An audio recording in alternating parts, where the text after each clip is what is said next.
తెలంగాణ రాష్ట్రం వస్తే సమస్యలు పరిష్కారం అవుతాయి. ఈ సమస్యలు పరిష్కారం అవ్వడం ద్వారా నర్సంపేట శాసనసభ నియోజకవర్గం అభివృద్ధి చెందుతుందని ఆశించాను.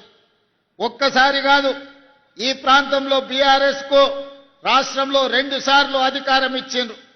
ఈ ప్రాంతం నుంచి శాసనసభ్యుగా ఎన్నికైన వాళ్ళు, రాష్ట్రంలో అధికారంలోకి వచ్చిన వాళ్ళు అభివృద్ధి చెందినరు, ఆస్తులు సంపాదించుకున్నారు, ఆకాశమంతా ఎత్తికెదిగినరు, ఫామ్ హౌజులు కట్టుకున్నారు, విమానాలు కొనుక్కున్నారు, టీవీలు పెట్టుకున్నారు, పేపర్లు రాసుకుంటున్నారు.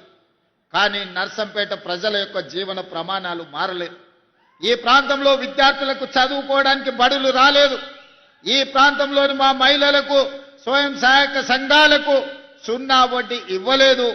ఈ ప్రాంత రైతాంగానికి పండించిన పంటకు ఇంతకుముందు హెలికాప్టర్లో వస్తున్నప్పుడు మిత్రులు శ్రీనివాసరెడ్డి గారు అన్నారు, ఎక్కడ చూసినా వరి పంటలు, వరి కోతలే కనిపిస్తున్నాయి, ఈ ప్రాంతంలో వరి అత్యధికంగా పండిస్తున్నట్టున్నారు ఈ రైతాంగం అని.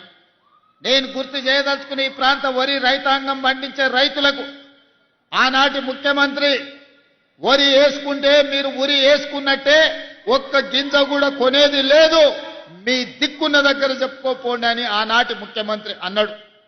కానీ ఈనాడు ఇందిరమ్మ పాలనలో మీరు వరి పండించండి, మీరు పండించిన చివరి గింజ వరకు ఈ ప్రభుత్వం కొనుగోలు చేస్తుంది, మీరు సన్న వడ్లు పండించండి, 500 రూపాయల బోనస్ ఇచ్చి మిమ్మల్ని ఆదుకుంటాం, మీకు గిట్టుబాటు ధరనే కాదు వ్యవసాయాన్ని లాభసాటిగా చేస్తామని చెప్పి ఈనాడు మన ప్రభుత్వం నిర్ణయం